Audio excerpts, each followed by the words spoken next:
ซักแต่จะไปหาเนาะแดน ปัญหาใกล้ครับคนสิมัน ดูไอแดนมาแค่ตรงนี้เนี่ยอันตุ้มๆเนี่ย ตุ้มเนี่ย งามเลยนี่ดูนะนี่กำลังออกอีกนี่นี่ กำลังออก จังเลยแล้วนี่ ต้องไปขอ โอ้บ่าวแด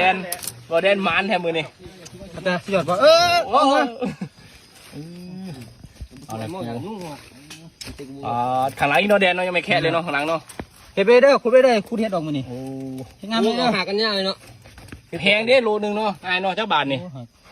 โลหลายบาทดีนะเฮ็ดปวกเนาะเขาเรียกเฮ็ดปวกถ้าแบบจุ่มมันก็แพง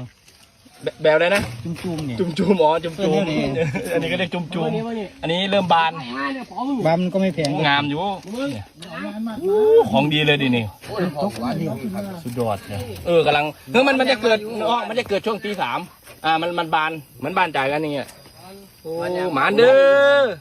อบ่าวแดนเด้อ อาจารย์ สุดยอด